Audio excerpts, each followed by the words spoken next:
How much you'll pay in electricity bills in each state. Monthly electricity bills, what we're going to talk about. This is incredibly interesting, my friends. I'm telling you, as I dive more and more into the consumer expenditure survey, I realize how big of a role utility bills, electricity bills, in particularly, well, I guess not necessarily in particular, but utility bills, generally speaking, with electricity in particular, play for an income, an expenditure, because remember, we need to focus on expenditures, not on income, but on expenditures, and utility bills play a significant role in overall housing costs, which is by far and away the biggest expense you're going to face. Without question, nothing comes close. Nothing comes close. So this one's interesting because the facts are you're not getting away from paying electricity bills or utility bills on the whole. And this, again, how much .net, such a wonderful website. I love it, man. And I want to dive into this because this a couple of my interests is electricity generation, from where it comes, the cost for you as a consumer of that, as well as the green lobby, how we got to fight the green lobby because they want to increase your electricity costs with increased energy by limiting certain sources of electricity production. So this map shows you how your energy source is driving your electricity bill. All right, most of us become aware of our electricity costs during the summer when the weather is hot and air conditioners are on full blast. In fact, the bulk of most American homes' electricity costs come from central air conditioning and electrical heating pumps. The average cost to use central air on electrical heating pump is 4 times high as the second least efficient product, which is a clothes dryer. So just a couple things there. The bulk of most of homes' electricity costs comes from air conditioning. But that is different than heating costs, because for the love of me, you don't want to be heating your home with electricity unless you're in a place that's not very cold. You want to be heating your home by burning something, be it wood, be it natural gas. So there's two completely different things there for sure. Electricity you don't want to use to heat. And there, just think about it. A hair dryer, all right, that's 1,500 watts every time you turn that on. Every time you turn it on, it's 1,500 watts. Your coffee maker, again, anything that is heated as using electricity, your 120 volt outage in the wall outlet, that is significant drain on your electricity bill, because the heating source takes a lot of electricity in which to run it, which is why electricity used to heat a home is not very efficient. It's horribly inefficient. No other way around that. And going back to battery banks and whatnot, just if you don't want to have an emergency uninterrupted power supply, the last thing you want to do is use your battery banks in which to generate heat. That doesn't make sense. You just don't want to do that. So if you're running electricity to heat your home, this won't affect that. And thankfully, we're not. We're using natural gas primarily. Some are going to use coal, some are going to use wood, and some are going to use oil. But generally speaking, the vast majority of us are not using electricity to heat our homes, which I don't want to say is misleading, but when it comes to overall electricity bill, this won't give you the whole source, because you have to look at the other side of it, which is your winter. How much does it cost your gas bill? All right. And not just gas like your gasoline, but your natural gas bill to heat your home. But electricity in the summertime is a big one, because that's how you heat you're cooling your house. All right. Let's see. Obviously, the cost of electricity plays a large role in calculating your electric bills, and the states with the most expensive electricity costs use natural gas or nuclear to generate their electricity. The highest average electricity bill by state is nearly double the least expenses, and is all because the source used to generate electricity. Now, this is why I love this, because it gives us color coding. And what we're going to see here is we're going to see hydroelectric in the light blue. And look, hydroelectric in Washington, Oregon, Idaho, and I was surprised to see South Dakota and Vermont. I think Vermont comes from Quebec, actually. So the issue here is the drop. So you could say, well, why aren't we using more hydroelectric? Because look how cheap it is. I mean, you get 90 in Washington, 96 in Oregon, because there's some limits on hydro. There's no other way around it. You have to have something called a head, and a head essentially is how much the water has to drop in order to turn the turbines to generate the electricity.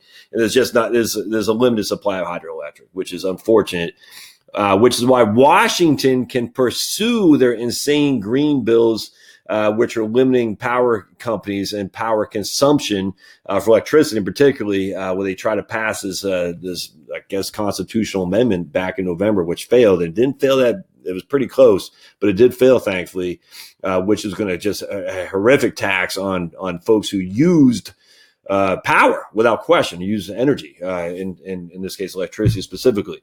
And they think, oh, and I remember one of the state, or was it Seattle, one of the state legislatures, we can increase our hydro. You can't increase your hydro. It's nuts. And you're sitting there thinking the ignorance of these people boggles the mind, because there's only so much hydro is out there because of the head that's required, the steepness that has got to drop in which to generate the turbines, to spin the turbines to create the electricity. But I did think that's pretty cool. In Washington, Oregon, Idaho, the hydro is so big that the costs are pretty low. And I don't know why Maine and New Hampshire don't have more hydro. I don't know that. Again, I think it's from Quebec, and Quebec is like right up in here.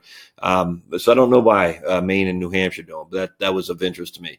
Red's nuclear. And again, nuclear is a wonderful. If you're thinking CO2 is going to be the calamity that kills all humanity, not to be for nuclear. You can't, those two things just don't make sense. If you think CO2 is going to ruin the world, you need to be for nuclear. No other way around that. And we find that a lot of the people who are the big green climatistas are against nuclear too, which boggles the mind.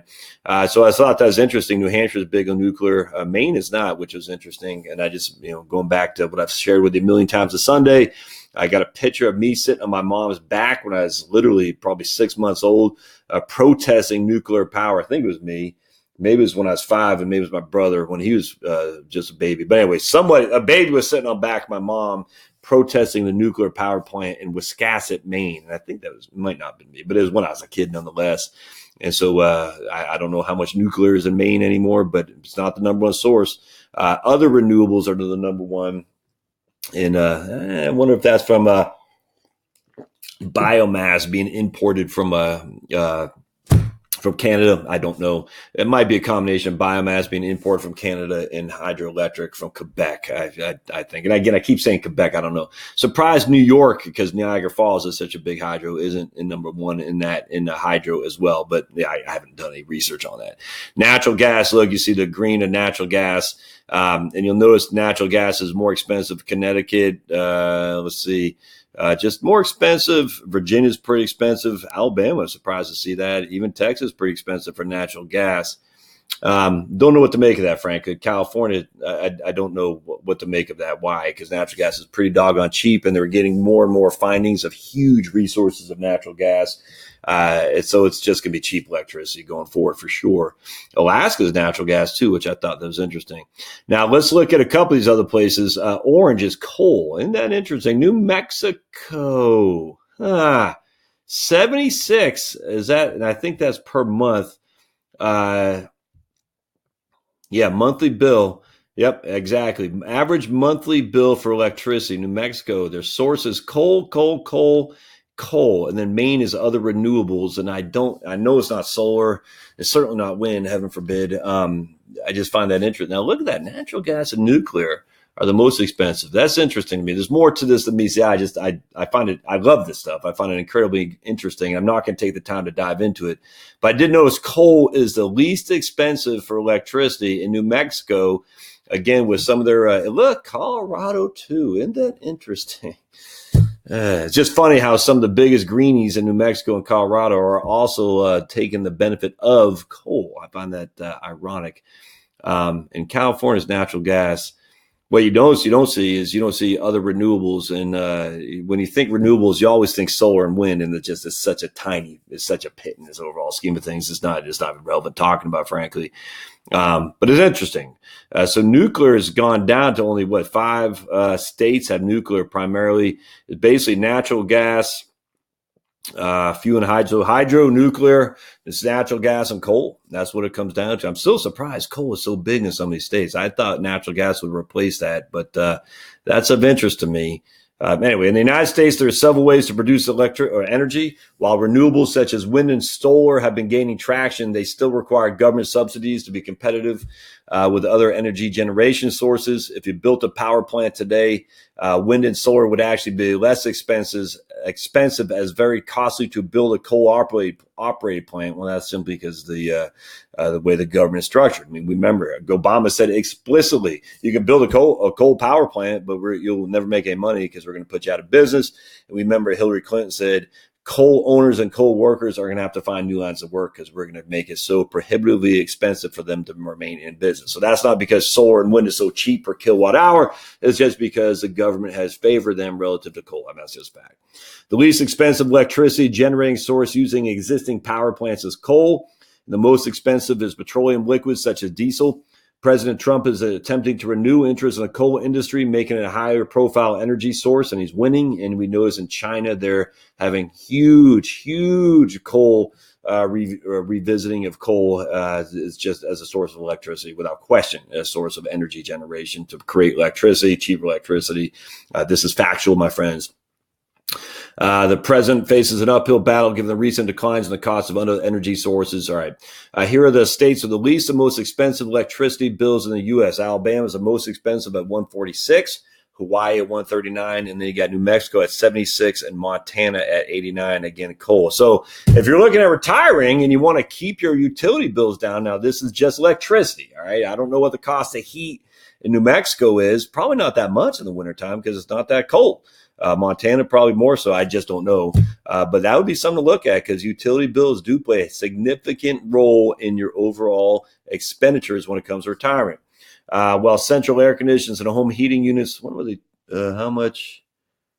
I have to look at that. It can play a role in determining a state's average electricity cost, the factor that drives the price the most of the source of generating power. States that use coal as their source to generate power have the least expensive average electricity bills, while states that use peak natural gas and nuclear energy have the highest. I find that interesting. I just want to click on home heating units to see if it gives us the same kind of thing. Typical cost or central heating cost. It doesn't break it down into what states. I'd like to see home heating costs per state.